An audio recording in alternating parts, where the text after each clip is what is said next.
1월 이적 시장에 에스턴 빌라 프리미어리그 클럽에 관심을 받은 이강인 선수, 오사수나와의 라리가 경기 이후에 하비에르 아기레 감독이 이적 상황에 대해서 일단락됐다라고 이야기했고요. 또 조금 전 끝난 코파델레이 레알 소시에다드와의 경기에서는 이강인 선수가 한 차례 더 진화한 플레이를 통해서 분명히 마요르카에 남기에는 너무 큰 선수가 됐다, 이런 느낌이 있습니다. 이강인 선수의 이적 어떻게 진행될지, 그리고 최근 활약과 이적 시장 소식 어떤지 부버지 김현민 기자와 함께 총정리해드리겠습니다. 안녕하세요. 네, 안녕하세요. 우선 저희가 지난 주말 마요르카 경기 따로 이제 리뷰하지 않았어요. 조금 답답한 경기였기도 했는데요. 네. 일단 그 경기는 마요르카가 오사수나에 패배하면서 리그 10위, 그래도 1대0 석패를 당하면서 중위권 성적 유지하고 있는데, 이때 이강인 선수가 좀 황당한 경고를 받고, 또 이 경고가 시즌 5번째 경고였어요. 예, 그랬죠. 그것 때문에 이제 주말에 있는 라리가 경기에 나오지 못하니까. 예, 그래서 이번 코파델레이 경기 때 주전들이 대거 빠졌음에도 불구하고 이강인 선수는 선발 출전하게 된 거였죠. 예, 심지어 풀타임까지 소화했고, 무리키 선수가 아예 휴식을 취했을 정도로 마요르카가 코파델레이보다 라리가에 집중하고 있는데요. 바로 이 장면이었어요. 조금 황당한 경고였는데,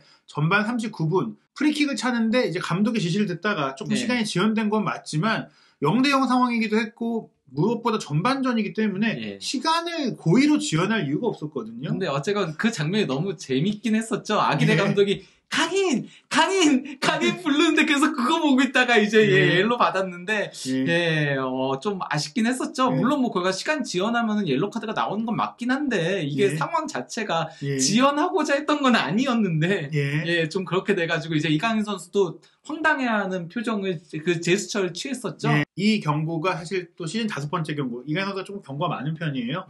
이전에 파울 때문에 경고를 받기도 했었고 여러 가지 이유로 경고를 받았는데, 말씀드린 대로 설 연휴에 있는 이 라리가 18라운드 셀타비고전은 이강인 선수가 결장을 하게 됐습니다. 그에 앞서서 이 아기레 감독이 이 오사수나와의 경기를 마치고, 최근에 이제 이적설들이 워낙 많았고, 무엇보다 이 마테오 모레토 기자 자체가 이탈리아 기자지만 스페인을 기반으로 활동을 하면서 특히 스페인 내 이적 시장 소식을 조금 요즘에 많이 다루다 보니까 많이 이제 화제가 됐고, 또 공신력이 좀 있는 기자이기 때문에 공식 기자회견장에서 감독에게 질문이 나왔어요. 그러니까 관심이 있었던 거는 맞는 거죠. 그가 에스턴 빌라하고 뉴캐슬하고 그리고 번리하고 페이노트까지가 관심이 있었던 거는 맞는 거긴 한데, 그래서 이제 단장도 이미 얘기했죠. 이강인 떠나지 않을 것이다라고 얘기했고, 또 이제 아기레 감독 역시도 끝나고 나서 기자회견에서 이미 걱정할 필요 없다고 말씀드렸다. 결론이 난 이야기다. 모든 걸 다 잊어라. 어떤 팀도 바이아웃 금액을 지불하지 않을 것이다. 내가 말할 수 있다. 이강인은 남을 것이다. 이렇게 얘기를 한 건데요. 거의 확언이고, 제가 좀 주목한 부분은 에스 운테마 세라도라는 얘기예요. 이 얘기는 이제 얘기가 있었다. 이제 그 얘기가 없던 이야기라는 게 아니라 진행이 됐으나 결론이 났다. 근데 이제 중요한 게 바이아웃 금액이 1,700만 유로 수준이기 때문에 사실 그 돈을 에스턴 빌라라든지 뉴캐슬이라든지 혹은 번리조차도 못 낼 금액은 아닌데, 바이아웃이 있다고 무조건 사실 갈 수 있는 게 아니라 바이아웃이 지불되면 구단의 의사와 관계없이 선수가 결정할 수 있는 건데, 선수 본인, 이강인 선수가 이걸 받아들이지 않기로 한 거죠? 저는 그러니까 단장도 그랬었고 감독도 그랬었고 이렇게까지 얘기하는 거 보면은 이미 공감대가 형성이 됐다라고 보고요. 또 이제 저는 이강인 선수가 그러니까 적어도 2023년 여름이 지나야지 이제 이적을 할 거라고 보고 있는데, 그 이유가 뭐냐면요. 바로 아시안 게임이 있기 때문에. 당장 이제 2023년 9월달, 원래는 이제 2022년에 이게 열릴 예정이었는데, 중국은 이 코로나 상황이 아직도 심각하고, 사실 또 지금 더 심각해지긴 했는데, 이 대회가 열릴지 모르겠지만 또 연기할 수는 없으니까, 어쨌든 이 대회에 나가서 금메달을 목에 걸면 이제 이강인 선수가 앞으로 유럽 무대에서 활동하는 데 있어서 이제 군 문제에 대해서 조금 이제 자유로워질 수 있는 그런 부분들이 있어요. 저는 모레토 기자가 이적할 가능성 90%라고 이렇게 적었던 거는 한국 선수에 대한 이해도가 조금 부족하지 않았나 싶은 생각이 들어요. 그러니까 일반적으로는 어쨌건 간에 빌라가 더 좋은 팀, 뉴캐슬이 더 좋은 팀이잖아요. 거기다 심지어 빌라는 에메리 감독까지 있으니까, 스페인 감독까지 있으니까, 그러면 당연히 오퍼가 오면은 빌라 가겠지라고 생각을 하겠지만은, 저희가 근데 그때도 얘기했잖아요. 아시안 게임이 걸려있고, 이게 너무 중요한 대회이기 때문에 이강인 선수한테 있어서는 이런 시점을 앞두고 괜히 이적했다가 출전하지 못하거나 출전 시간이 줄어들거나 그러면서 경기 감각 떨어지고 적응하는데 힘들고 이런 문제들이 발생하면은 안 좋은 거거든요. 그렇죠. 이강인 선수가 최우선으로 지금 여기고 있는 것은 나이가 많지도 않기 때문에 아시안 게임을 일단 안정적으로 준비할 수 있는 경기 감각, 특히 이제 마요르카에서 지금 팀은 솔직히 이강인 선수를 받쳐주지 못하고 있다고 치더라도 어찌됐거나 꾸준히 경기를 하고 있고 리그 순위도 그래도 중위권이고 또 무리키 선수와의 호흡이라든지 이런 부분들은 좀 여러 역할들을 또 소화하면서 특히 이번 경기에도 드러났지만 시즌 초반부터 현재까지 뭐 투톱으로 쓰기도 했고 세컨드 톱, 측면 미드필더 또 오늘 경기 조금 더 내려와서 경기를 할 정도로 어떻게 보면 또 배우는 게 있다. 그리고 아기레 감독이 또 명장이다 보니까 충분히 여기 남아도 내가 발전할 수 있다. 거기다가 이제 뭐 에스턴 빌라하고 뉴캐슬에 가면은 저희도 그때도 뭐 분석하면서 얘기 드렸지만은 경쟁을 해야 되는 상황인 거거든요. 그렇죠. 이미 발렌시아 때 경쟁하다가 출전 시간도 들쭉날쭉하고 그러면서 힘든 시기를 보냈던 이강인 선수이기 때문에 확고한 주전인 무조건 나오는 마요르카를 아시안게임 전까지는 더 선호할 가능성이 있다는 거죠. 그리고 여전히 또 이강인 선수가 아직 젊은 선수, 어린 선수이기 때문에 경기를 뛰면서 발전할 필요가 있지. 특히 이강인 선수 스스로도 그 발렌시아 시절에 많이 느꼈을 것 같아요. 좋은 팀에 있거나 혹은 이제 내가 경기를 많이 못 뛴다면 내가 녹슬 수도 있다. 실제로도 엄청난 천재로 불렸지만 조금 못 뛰면서 마음고생도 했지만 경기력이 떨어졌던 것도 사실이거든요.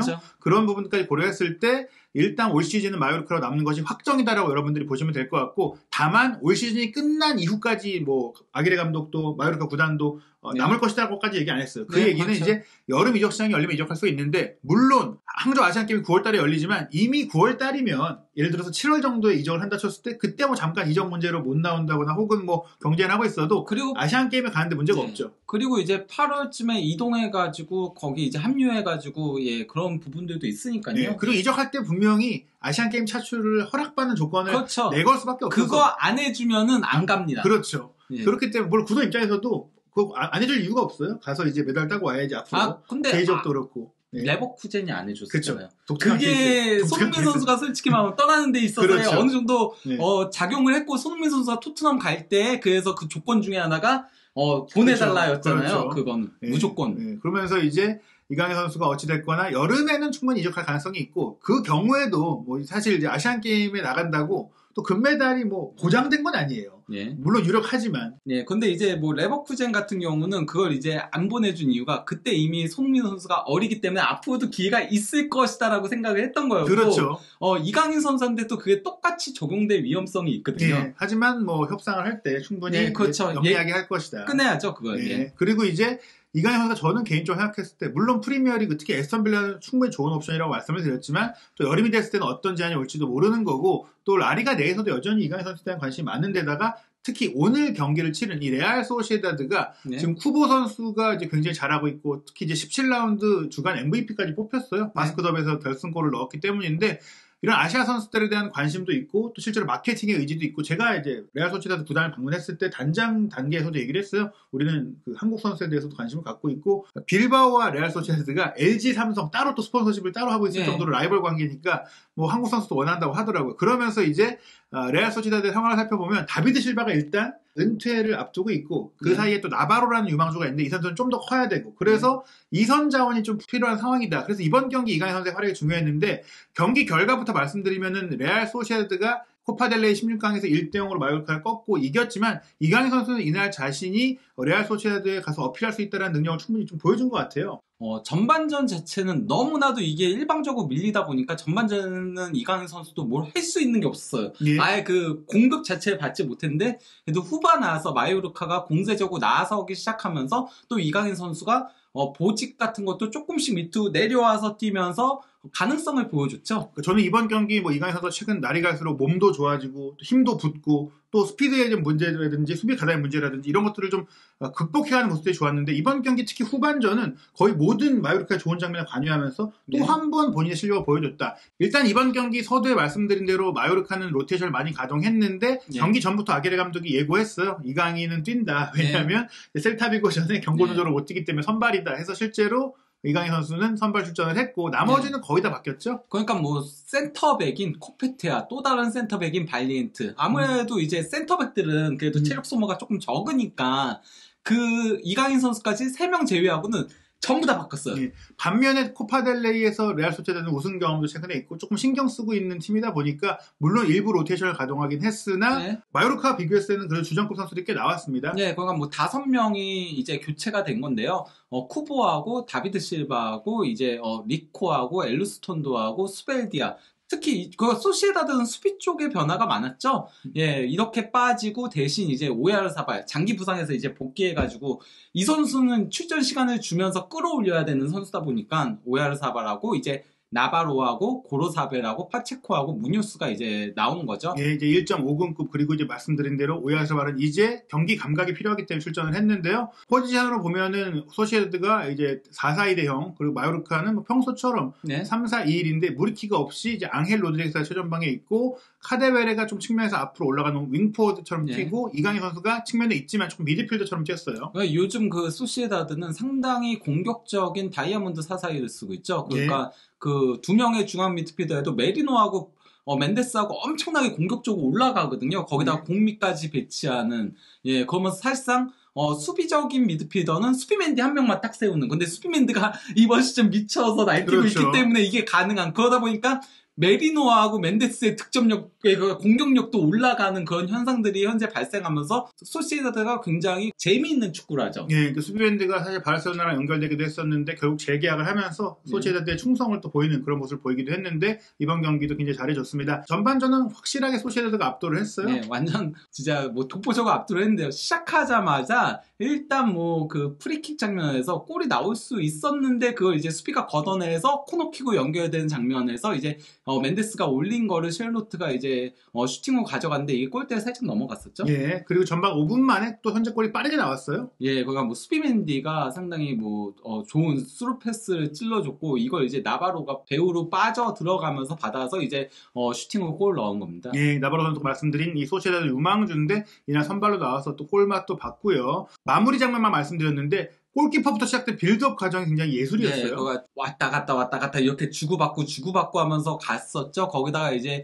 수비맨디 같은 경우는 마지막 장면에서도 고로사벨하고 이제 2대1 패스를 주고받은 다음에 스루 패스를 찔러준 거였거든요. 예, 그러니까 이런 장면들을 봤을 때 솔직히 이제 이강인 선수가 저 팀에 가면 좀 더 잘 살아날 수 있겠다는 느낌이 들 정도. 왜냐하면 이제 다이아몬드 4-4-1을 쓸 경우 그렇죠. 이강인 선수가 뛸 수 있는 위치가 굉장히 많거든요. 예, 그 공미에서도 뛸 수 있고 심지어 이제 왼쪽 메잘라 그렇죠. 역할도 그 메리노가 거기서 이번 시즌에 엄청나게 많은 도움들을 올리고 있잖아요. 그 역할을 그러면 이강인 선수한테 맡길 수 있는 거죠. 예, 게다가 뭐 투톱에서 세컨드 톱까지 가능한 자원이기 때문인데요. 어찌됐거나 뭐 이 장면 굉장히 아름다운 패스의 향연 끝에 나왔던 것이고 또 네. 전반 10분에 이 오야르사발 선수의 슈팅이 또 멘데스의 패스에 나왔을 때도 지금 왼쪽 측면에서 빌드업 그림이 예술이네요. 네, 그러니까 뭐 왼쪽 측면에서 계속 주고받고 하다가 예, 그 과정에서 또 굉장히 좋았던 부분이 이 경기 수비맨디가 거의 미쳐 날뛰었거든요. 예, 수비맨디가 볼을 끌고 상당히 오랜 기간 끌고 올라가서 패스 준 걸 이제 또 멘데스가 가가지고 패스 줘가지고 이제 오야르사발이 슈팅을 가져갔던 거였는데 이것도 살짝 빗나갔었죠. 29분경에도 이제 스로인 장면에서 측면에서 상대를 짧은 패스 플레이들을 통해서 잘게 썰고 가다가 이제 패스 준 거를 다시 이제 메리노가 슈팅을 했는데 이게 빗나갔고요. 예, 그리고 이제 한 골이 더 들어가는 줄 알았는데 이건 옵사이드였어요. 수비맨디가 또 한 번 배후에서 날카로운 로빙 스루를 연결했고 이번에 오야르사발이 침투를 해서 건드려가지고 헤딩으로 골까지 넣었지만 딱 보시면 아시겠지만 이제 오프사이드 위치였던 게 확인이 되면서 네, 발이 하나 더 나와 있었죠. 인정을 받지 못했고 전반 45분에도 이제 레알 소시에다드가 좋은 득점의 기회를 만들었고 메리노, 오야르사발, 멘데스로 이어지는 공격 패턴이 좋았지만 뭐 역시 살짝 빗나가면서 무산이 됐습니다. 전반전 레알 소시에다드가 1대0으로 앞섰는데 무엇보다 마요르카가 단 하나의 슈팅도 기록하지 못하면서 거의 무기력한 경기. 사실 마요르카의 관점에서 우리 경기를 보게 되잖아요. 이강인 선수가 있기 때문에 조금 이제 답답한 고구마 많이 먹은 경기 느낌이었어요. 뭐 그러니까 전반전 딱 보는 순간 이 경기 끝났구나. 그리고 체급차가 이렇게까지 크게 나나? 확실히 소시에다드 잘한다 이런 느낌이 강했죠. 예, 그러면서 이제 후반전에는 여유가 있었던 소시에다드가 체력 보강 차원 그리고 뭐 선수 경험 차원에서 메리노를 쉬게 하면서 유망주인 마린을 투입을 했고요. 또 그 이후에도 후반 초반에는 역시 소시에다드의 공세가 또 이어졌어요. 후반 시작과 동시에 상당히 많은 빌드업 과정 속에서 이제 샤를로트가 밑으로 내려와가지고 이제 패스를 준 거를 이제 멘데스가 중거리 슈팅 가져갔으나 골키퍼한테 막혔었죠. 예, 그리고 마요르카도 승부수를 띄웠는데 예. 후반 12분에 쿠프레 선수와 카데웨레를 빼고 그르니에와 프라시를 투입했고 이게 중요했던 것이 그르니에가 들어가면서 미드필드 구성이 좀 숫자가 늘어났고 이것이 또 이강인 선수의 부담을 줄여주면서 연계가 잘 됐다. 특히 그르니에가 들어가서 좀 많이 인상적이었어요. 이 경기에서는 저는 마요르카에서는 이강인과 그르니에 이 두 명만 그래도 잘한 경기였다라고 개인적으로 생각을 했었거든요. 이 두 명만 공을 찰 줄 안다. 네. 나머지 선수들은 좀 그러니까 뭐랄까 마요르카는 무리키, 이강인, 그르니에 뭐 이런 몇 안 되는 선수들의 비중이 너무 커요. 예. 네. 이 선수를 뺄 수 없는 사실 그르니에 같은 경우는 로테이션으로도 뛰고 있는데 그래도 뛸 때는 확실히 볼 센스를 보여줬습니다. 특히 이 장면 후반 15분에 이강인 선수가 왼쪽 측면을 또 시원하게 좀 돌파하면서 올린 크로스 패스가 좀 바깥쪽으로 빠진 게 아니냐 싶었는데 어떻게 보면 그르니에의 또 동선을 파악하고 노리고 준 거더라고요. 네. 그래서 그르니에가 이걸 솔직히 전 슈팅으로 봤어요. 네. 슈팅을 했는데 골대 앞에 있던 수비수 코페테가 툭 건드린 게 이제 골대를 맞고 나왔고 다시 그 흐른 것을 프라치가 슈팅한 게 빗나갔는데 이 장면에서 이제 그르니에의 슈팅이 그냥 들어갔더라면 좋았겠지만 코페테가 건드린 상황이 골대를 맞은 것도 맞은 것인데 오프사이드였어. 아니 일단 근데 옵사이드라도 그건 무조건 넣었어야 됐죠. 예. 골문 바로 앞이었거든요. 예, 갑자기 그게 생각났어요. 예전에 그 레드낙 감독 토트넘 감독 시절에 벤트가 골문 앞에서 골을 못 넣치면서 이렇게 못 넣으면서 철푸덕한 장면이 있었는데 그때 뭐라고 했냐면요. 우리 어머니도 그건 넣는다. 할머니. 예, 그렇게 얘기했던 그게 조금 떠오를 정도였어요. 그거는. 어찌됐거나 이 장면은 이강인, 그르니에가 이제 함께 좌우 측면에서 공을 다룰 줄 아는 선수가 있다 보니까 좋은 효과를 냈던 것인데 뭐 이 장면으로 이제 마요르카가 조금 이제 기세를 올리는 상황에서 또 레알 소체다드는 후반 16분에 고로사벨과 브라이스 멘데스, 엘리스톤도를 빼고 역시 부상에서 회복해서 여전히 몸 상태를 올리는 중인 이아라멘디와 아리츠, 카를로스 페르난데스 이런 선수를 투입하면서 대거 교체가 이루어지면서 조금은 이제 마요르카가 좀 더 기운을 낼 수가 있었고 또 후반 25분에는 나바로를 빼고 쿠보를 소체다가 투입했는데 이거는 주전 자원을 좀 투입한 거였거든요. 예, 그러니까 저는 뭐 이거 같은 경우는 오야르사바한테 조금 더 출전 감각을 주기 위해서 이렇게 교체를 한 거라고 봤었어요. 후반 21분 경에도 마요르카가 또다시 이제 기회를 잡을 수 있었죠. 예. 슈비멘디가 이 경기에서 굉장히 좋은 활약을 펼쳤다고 했지만 이 장면에서 조금 실수를 하면서 패스 미스를 범했고 이걸 바타글리아가 가로채가지고 준 거를 프라츠가 중거리 슈팅을 가져갔는데 뭐 골대 근처도 안 갔죠. 예, 이건 좀 황당했던 게 슈팅 장면 보면 주변에서 수비수들이 거의 변제를 못하고 있었고 빌드업 하다가 잘렸기 때문에 바로 이제 카운터 프레스가 된 건데 슈팅이 허무하게 빗나갔어요. 골대 안으로는 갔어야 되는데. 이게 우리가 아는 아부돈 프레스죠. 예. 그러면서 이제 계속해서 그래도 마요르카가 기회를 만들었는데 특히 이제 이강인 선수의 비중이 점점 눈에 띕니다. 후반 28분에도 이강인 선수가 밑에 쪽으로 내려와 있었는데 또 한 번 앞선 그르니의 장면처럼 오른쪽 전방으로 깊숙하게 공을 찔러 넣었고 오른쪽 윙백인 이제 조반니 선수가 헤더로 밀어준 것 프라치가 문전에서 슈팅으로 가져갔는데 이게 약한 터치로 이어지면서 골키퍼가 쉽게 잡았는데 네, 그래서 뭐 이제 옵타 같은 경우는 이걸 슈팅으로 표기를 안 해놨더라고요. 네, 약간 뭐 그냥 건드린 거다 이렇게 본 것 같은데 사실 이강인 선수가 그래도 허를 찌르는 패스를 했다라고 볼 수 있겠고요. 그러면서 이제 마요르카는 1대0 상황에서 경기력이 살아나니까 그래도 아기레 감독이 선수 교체를 하면서 좀 경기에 대한 의지를 보였어요. 산체스와 앙헬이 워낙에 부진했기 때문에 빼주고 아마드 은디아이와 다니 로드리게스 이 선지역에서 그래도 조금 더 라리가 무대에서 뛰는 선수를 투입을 했거든요. 네, 그러면서 또다시 변화를 가져왔죠. 이제 뭐 4-3-3로 전환을 한 거거든요. 근데 다니 로드리게스는 뭐 공미까지도 선수니까 사실상 4-2-3-1로 전환했다고 봐도 무방한데 갈수록 공격 자원들 더 투입을 한 거죠. 일단 포백 전환 자체도 놀라운 거였고 그 전에 그리고 이제 그 다음에도 계속 공격적인 교체를 통해서 공세를 더 한 거라고 할 수 있겠죠. 그러면서 또 후반 32분 뭐 역시 코너킥이든지 프리킥이든지 이강인 선수의 왼발은 항상 꾸준히 날카롭거든요. 이강인 선수가 올린 코너킥을 프라츠가 헤더로 이제 떨구어 준 것 뒤에 있던 그르니에가 정말 시원하게 왼발 발리 슈팅을 때려봤는데 이것도 골키퍼의 하필이면 정면으로 갔습니다. 그랬죠. 조금 사이드로만 빠졌어도 골이 들어갈 수 있는 장면이었고요. 그래도 상당히 위협적인 슈팅이긴 했었죠. 그리고 이제 또 한 번 교체가 있는데 역시나 공격적인 교체이자 주전급 자원 후반 33분에 주젭 가야를 빼고 파블로 마페오를 투입했는데 이날 경기는 사실 오른쪽 윙백으로 조반니가 뛰고 오른쪽 센터백으로 가야가 나왔어요. 근데 가야도 물론 풀백 자원이긴 한데 마페오가 들어가면서 어떻게 보면 이제 공격적인 측면 수비수 2명을 배치한 효과 조금 더 공격에 힘을 실은 교체였거든요. 하지만 뭐 큰 효과를 내지 못했고 후반 추가 시간 막판까지 그래도 마요르카 기회를 만들려고 했는데 이강인 선수의 프리킥이 이제 문전 혼전을 야기했을 때 이제 경합 중에 이제 선수가 넘어지자 페널티킥이 아니냐 따졌지만 또 이강인 선수가 특히 가서 많이 따졌지만 뭐 그냥 그대로 이제 경기를 끝내면서 마요르카가 1대0으로 졌는데요. 전반전 분명히 기록관으로 봤을 때 마요르카는 최악의 플레이를 했지만 후반전에 확실히 바뀌었어요. 네, 그럼 뭐 전반전만 놓고 보면은 소시에다드가 뭐 점유율에서 63대 37로 크게 앞섰고요. 그리고 이제 슈팅 숫자도 6대 0. 그 네. 마요르카가 단 하나의 슈팅도 때리지 못했고 심지어 그 코너킥 역시도 3대 0으로 또 마요르카는 코너킥조차 없었고 그리고 뭐 거의 모든 지표들에 있어서 소시에다드가 전반전은 그냥 일방적인 경기였거든요. 그렇기 때문에 이강인 선수 전반전에 아무것도 할 수가 없었는데 네. 후반전에 뭐 선수 교체라든지 뭐 전술 변화라든지 이런 것들을 통해서 이강인 선수를 살릴 수 있는 플레이를 또 아기레 감독이 했고 또 이강인 선수 그에 네. 부응하는 플레이를 펼치면서 후반전 내용으로만 보자면 또 마요르카가 좀 대등한 수준으로 갔다. 네, 뭐 그러니까 일단 점유율이 50대 50인데 이게 놀라운 거거든요. 네. 마요르카가 점유율이 라리가에서 가장 떨어지는 팀 중에 하나예요. 그러니까 38%에서 41% 정도밖에 안 나오는 팀인데 그렇죠. 소시에다드급을 상대로 5대5를 맞췄다는 것도 놀라운데다가 슈팅 숫자도 4대2로 2배가 더 많았죠. 예, 게다가 여기는 또 소시에다드 홈이었거든요. 네. 여러모로 후반전의 경기력은 인상적이었고 그 중심에 이강인 선수가 있었다. 네. 그리고 이제 전반전 이제 구역별 점유율을 보더라도 소시에다드가 지배한 게 딱 보이거든요. 그러니까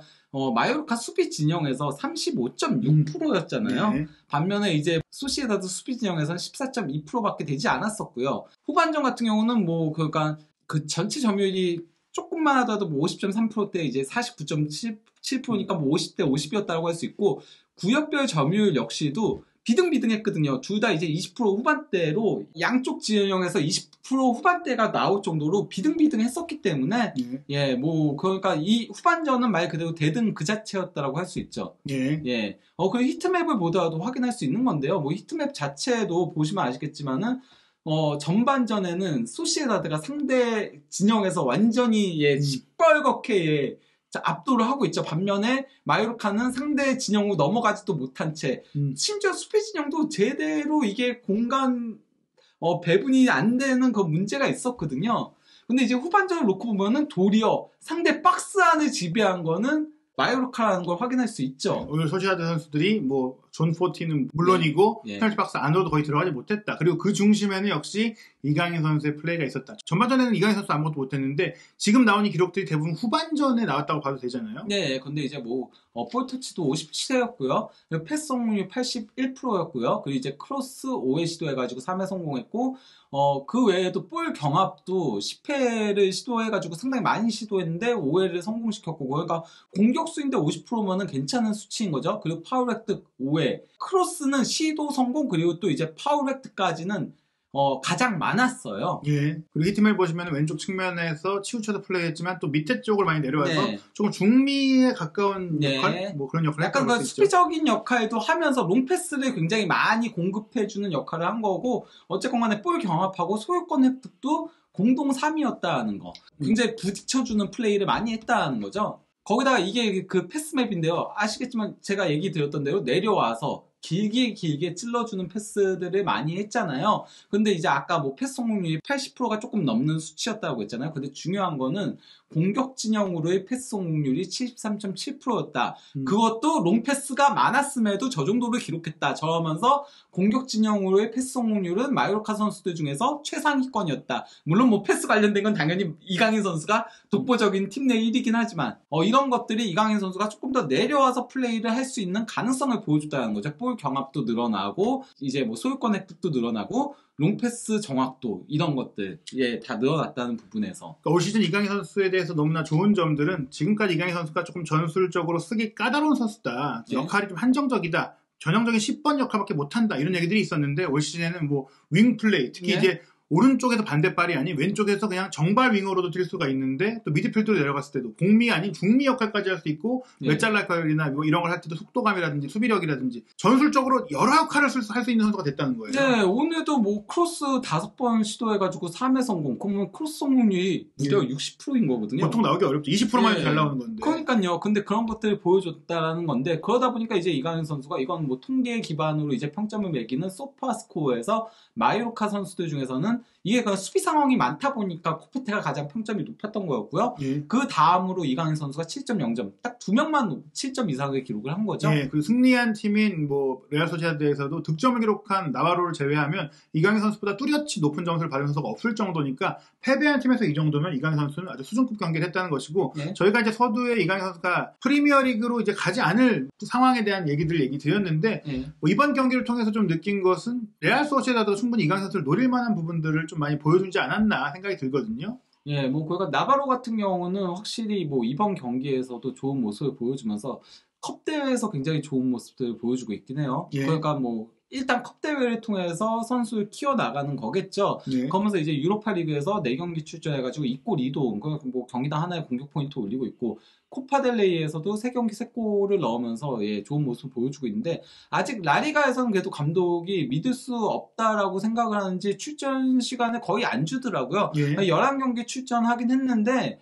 다 교체로 그것도 짧은 시간이에요. 거의 11경기인데 185분이잖아요. 예. 그러면 이제 경기당 10분 남짓 10분 조금 넘게 뛰는 거거든요. 예. 여전히 그 라리가에서는 다비드 실바를 중용을 하고 있긴 한데, 예, 다비드 실바가 어쨌건 간에 팀 내에서의 비중이라던가 이런 것들이 너무 큰 선수잖아요. 예. 그렇게 됐을 때, 그러면 다비드 실바가 떠나게 된다면은, 그러면 만약 은퇴를 하게 된다면은, 그럴 경우에는, 조금 더 확실한 대안이, 그 경쟁해주면서 같이 올라가 줄 수 있는 대안이 필요하다고 할 수 있는 거죠. 사실 이제 왼발잡이인 쿠보가 있긴 하지만 쿠보 선수의 역할과 스타일은 실바와 확연하게 다르기 때문에 실바 선수랑 사실 또 스타일적으로 가장 비슷하다는 얘기를 들었던 선수가 이강인 선수거든요. 뭐 실제로 뭐 발렌시아 출신이기도 하고요. 네. 저는 그리고 또 무엇보다도 어쨌건 간에 이강인 선수가 이 경기에서 더 밑에서 플레이도 가능하다라는 가능성을 보여준 거. 근데 저는 이게 프리미어리그에서는 조금 더 힘들 거라고 생각을 하거든요. 왜냐면 부딪히는 리그니까. 그렇죠. 하지만 라리가에서는 조금 더 내려와서도 플레이가 될 거라는 거를 보여준 부분이 있기 때문에 이렇게 되면은 소시에다드가 어쨌건 간에 중원이 원래는 단단한 팀이긴 했었는데 이아라멘디가 장기 부상으로 빠지고 뭐 이러면서 조금 중원 뎁스도 얇아진 상태거든요. 오늘 경기도 이것도 생각을 해봐야 돼요. 그 전반전에 소시에다드가 압도했던 이유에는 메리노가 뛰었던 것도 커요. 그렇죠. 메리노가 굉장히 팀 내에서 패스 공급이라던가 전체적인 점유율을 쥐고 가는 데 있어서 중요한 역할을 하거든요. 후반 시작과 동시에 메리노를 빼고 마린을 넣고 나서 흐름이 바뀌었거든요. 그렇죠. 메리노가 빠졌을 때는 이강인 선수가 내려가서 그 역할도 할 수 있는 거죠. 예. 왜냐면 이강인 선수는 왼발잡이고 왼쪽으로 빠져서 플레이하는 것들을 좋아하다 보니까 예, 그럴 경우에는 왼쪽 메짤라가 도리어 딱 맞는 역할이긴 하죠. 게다가 이제 레알 소시에다드는 최근에도 계속해서 이제 유럽 대항전, 최소한 유로파 리그를 병행하고 있는 그 상황이다 보니까 분명히 스쿼드가 두터워야 되는데 다비드 실바는 점점 나이가 들어가고 있고 다음 시즌에는 사실 이제 은퇴 수준을 밟을 가능성이 꽤 크고 당장 은퇴를 안 한다고 하더라도 그 후계자를 이제 자연스럽게 인수인계를 해야 되는데 나바로는 스타일적으로나 뭐 기량적으로는 아직 멀었고 또 쿠보가 있다고 해도 말씀드린 대로 스타일이 다르고 이강인 선수가 가장 적절하지 않냐. 쿠보는 아예 톱으로 뛰고 있죠. 그렇죠. 소시에다드에서는 예, 투톱으로 활용을 하고 있기 때문에 예. 사실 이 경기를 통해서 소시에다드가 또 직접 눈앞에서 본 이강인 선수의 관심을 높일 가능성이 있다. 그래서 저희가 여름 이적 시장에 소시에다드로 좀 갈 가능성에 대해서 좀 이제 전망을 해보고 있는데요. 다만 근데 이 얘기들은 다 너무 이른 얘기예요. 그렇죠. 예, 왜냐면은 이번 시즌까지는 일단 남을 거기 때문에. 그렇죠. 그래서 저희가 말씀드리는 건 1월 이적은 없고 여름에 옮길 가능성이 있는데 그럴 경우 소시에다드급의 라리가 상위권 팀일 가능성이 크다라는 것이죠. 뭐 이강인 선수가 만약에 그 선택지가 여러 가지가 있다면은 라리가 상위권 팀을 원하죠. 그렇죠? 이강인 선수. 왜냐면은 스페인에서 어려서부터 쭉 살아왔기 때문에 환경 자체가 스페인의 더 문화적인 것도 그렇고 뭐 심지어 뭐 쿠보라던가 뭐 예전에 페란토레스라던가 다들 얘기했잖아요. 스페인 싸움보다 더 스페인 싸움 같다라고. 예, 그렇기 때문에 만약에 빌라와 소시에다드가 동시에 오퍼를 한다? 그러면 저는 이강인 선수는 무조건 소시에다드를 선택할 것 같아요. 예, 언젠가는 뭐 프리미어리그 도전의 의지를 갖겠지만 아직 20대 중반까지는 좀 더 성장하고 경험하고 뭐 이런 과정을 안정적으로 가져가는 과정이 실제로 마요르카로 오기 전에도 뭐 프리미어리그 팀들과 연결이 되기도 했었어요. 특히 울버햄튼과는 강하게 연결이 됐었는데 본인이 마다한 거거든요.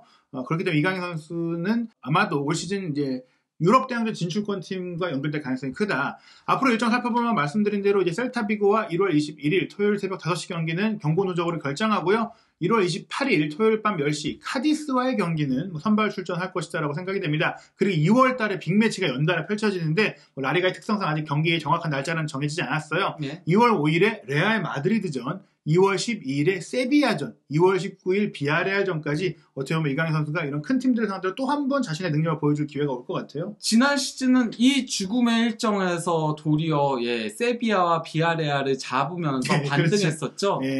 그것 때문에 이제 솔직히 말하면 강등 경쟁을 하고 있던 위치에서 중위권을 올라왔던 게 바로 이제 세비야 비아레알 연파하면서거든요. 네, 그리고 또 이강인 선수가 개인적으로는 레알 마드리드와의 경기에 뭐 골맛을 보기도 했었고 전반기에도 어시스트를 기록했기 때문에 또 레알의 강한 모습 보여왔거든요. 많은 분들이 또 이 경기를 주목할 것 같습니다. 앞으로 이어질 이강인 선수의 경기 활약과 그리고 이적에 대한 이야기까지 한준TV에서 꼼꼼하게 정리해드릴 테니까요. 많은 관심 부탁드리겠습니다.